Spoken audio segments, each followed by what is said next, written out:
Hi everybody, it's Tyler here at VEX Rules, checking in with VEX 2 Team QVEX, coming in from Ontario and Queen's University. This team so far has been absolutely dominant on the field, so really excited to talk more about these features, capabilities, and functions that these robots bring.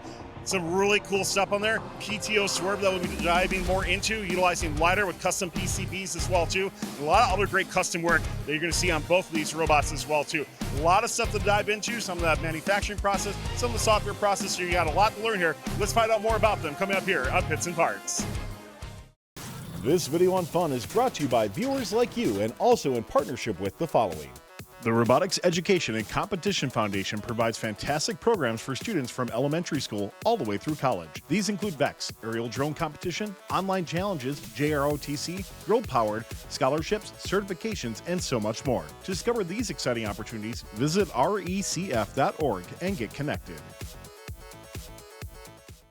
Well, lots to dive in on these two robots. Let's start out with this one over here. You got the extendable wall stake, but a lot of great things to dive into as well too. Talk to me more about it. Yeah, so I'm going to start first with our extendable wall stake mechanism. So we have polycarbonate tubing with linear bearings and linear rods attached to a 5-inch piston here that extends the actual mechanism. So as you can see, we prime our wall stake mechanism and then it extends out. So this piston extends and it goes up the linear rods. And so that allows us to score in the autonomous period on the wall stake, which obviously gives us a little bit of a competitive advantage. The next thing I want to talk about is our drivetrain.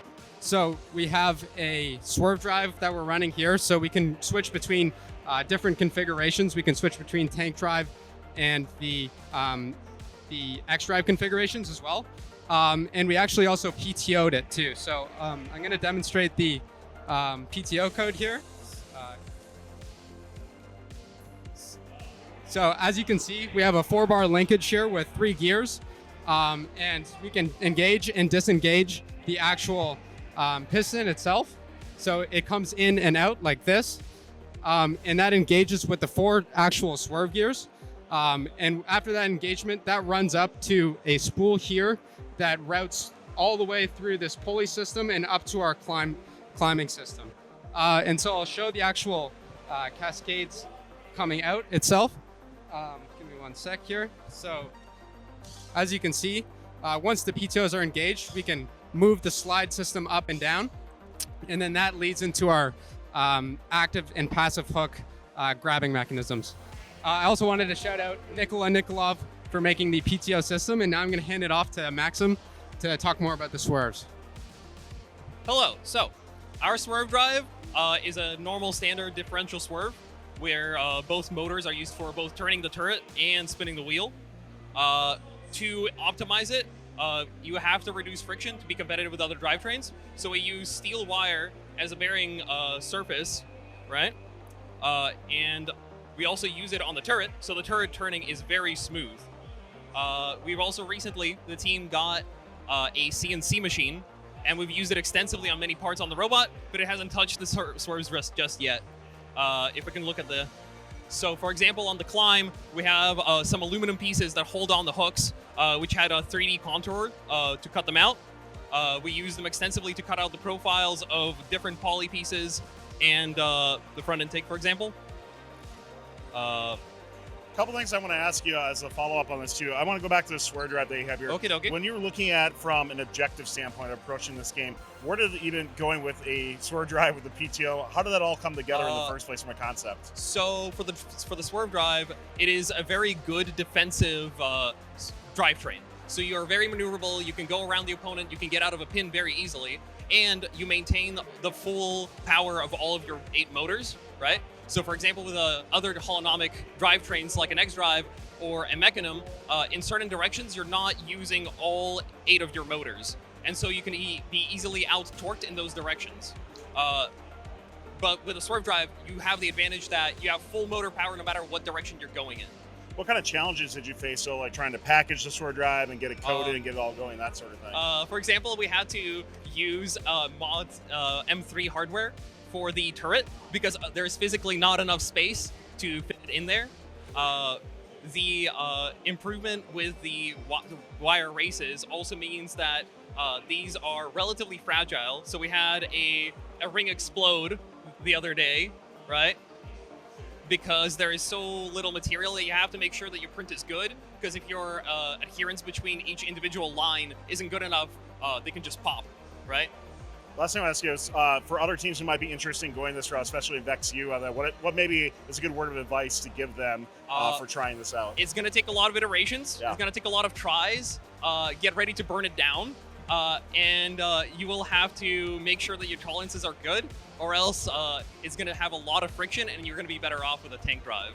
Let's pass over to Michael to talk about some of the differences on this other robot here as well too. Talk to me more about, the point of what this robot's trying to accomplish versus the other one, and just a little bit more on the breakdown of this robot. Yeah, so this robot is really geared towards getting mobile goals as fast as possible, whereas the other robot is really geared towards protecting the corner, being maneuverable and autonomous, and letting us have really variable autonomous strategy.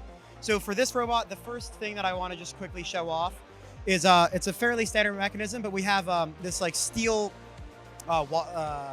thin plate here, which acts just like a measuring tape. And it allows us to extend this at the beginning of the match. And once it's out and our auton starts, we can fire our mobile goal pistons, which will retract it really quickly. And then the next kind of thing that I want to showcase is our kaboomer. So this was something we really spent a lot of time on. And the idea is just we want to overcome like static friction as the robot drives towards the goal. So basically what happens, we have this over-centering linkage in here. And the way that it works is it kind of starts down, and we attach this mechanism, which is just kind of off the robot, and we just slide it in here, and it allows us to use just like a simple VEX wrench to crank it. Since this torsion spring right here is really powerful, you can't really do it with your hand, which is good because it gives us more energy into the drivetrain when it fires. And then basically, once it over centers, it pushes up all of its force against itself, which locks it in. So it's actually doesn't really come undone very easily. And you can see here, like we can put it on the field and we can move the drivetrain a little bit without anything happening. But the way that it actually fires during the match is when we start spinning our drivetrain, this KEPS nut in here interacts with this screw on the bottom of this poly link. And what that does is it comes around this way. What that does is it has a bunch of mechanical advantage over this link right here, which over-centers the mechanism the other way, and I'll fire it right now. And it basically adds a bunch of energy to the drivetrain and lets us accelerate. So if we just, oh wait, sorry. Oh, there we go. Yeah, so you can see there, it adds a bunch of energy, and it's able to help us improve our goal rush. 10 motors is already a lot, so it's only adds maybe 40 to 80 milliseconds to our, like, subtracts it off our goal rush. But I think it's useful. Every millisecond counts. On that kaboomer itself, from a software side, from drive, are you ramping to 100% right away on your drive, or do you have to kind of get up to that a little bit? Yeah, that's right. So we tried a lot of different kind of configurations to find the best way to interact with the kaboomer, since we can kind of get most of a rotation on our wheel before the kaboomer actuates if we want to, based on how we set it up. So we tried many different things like traction control for the first rotation, then adding the kaboomer. One thing we had a lot of trouble with is the kaboomer makes it slip. So we ended up settling on traction control for the first rotation until it hits the kaboomer, and then it over centers and adds a bunch of energy, and it reduces the slipping and gave us the most time. Connor, what are some other aspects of this robot that you want to highlight and kind of bring it home on how this all comes together? Yeah, so like Michael mentioned, this robot's aimed to have a really fast goal rush. So we have a lot of really light structure to make sure that the robot's light enough and it can accelerate really quickly.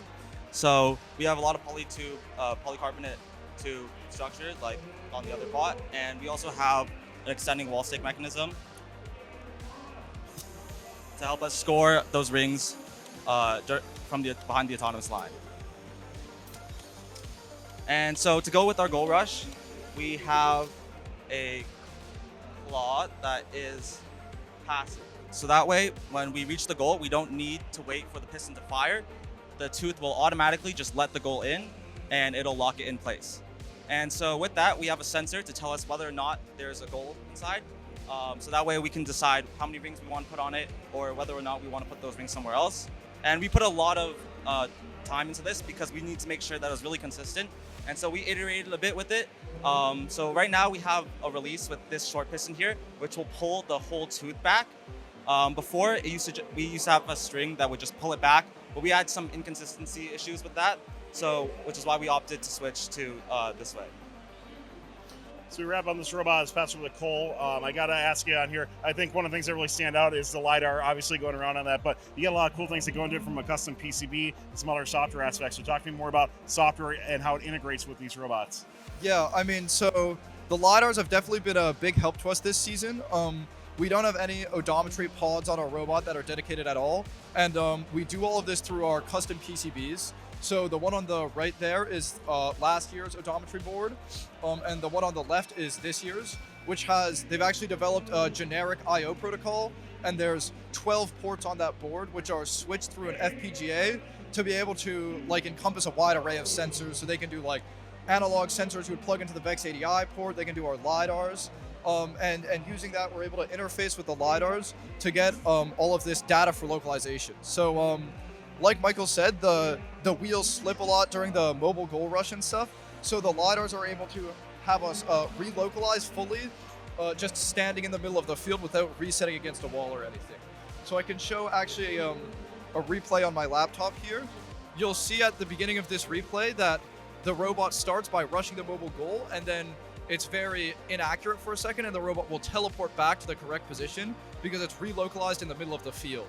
And then after that happens, so that's us resetting the position, that's the odometry, and it teleports back to the correct position, and then it continues on with the autonomous and grabs the mobile goal and scores the wall stick and whatnot. So that's just been a huge help to us, being able to reset in the middle of the field, the mechanical team not needing space for those odometry pods, also just being able to use any custom sensors on this new odometry board has been a huge help. One thing I want to wrap up and ask you in regards to the placement of the lidar sensors on it, why both fronts, or why not anything, seeing more of the backside or anything like that? Yeah, ideally the lidars would be on opposite corners of the robot, which is what we had last year. Especially because there can be something like a robot obstructing your view of the back. But we found that the mechanical constraints, especially with the tier 3 climb on the swerve and the doinker on the front of the tank, required us to have the 2 lidars on the back. And we found it's not as good as the corner lidars, but it's still mostly sufficient, especially because during autonomous, you have a view of your side of the field, so it's very controlled. You know a robot won't be blocking you. So we found it still performs fine with both lidars on the back. Well, it's obviously been working out phenomenal so far. QVEX, you've been doing amazing. So congratulations on all your success so far this season. We wish you best of luck here at VEX Worlds. Thanks for taking time to detail these. A lot that I think teams can learn from, and good luck the rest of the way. Thanks for watching. Don't forget to like, subscribe, and click the bell to stay up to date on future fun videos. The Robotics Education and Competition Foundation provides fantastic programs for students from elementary school all the way through college. These include VEX, aerial drone competition, online challenges, JROTC, girl-powered, scholarships, certifications, and so much more. To discover these exciting opportunities, visit recf.org and get connected.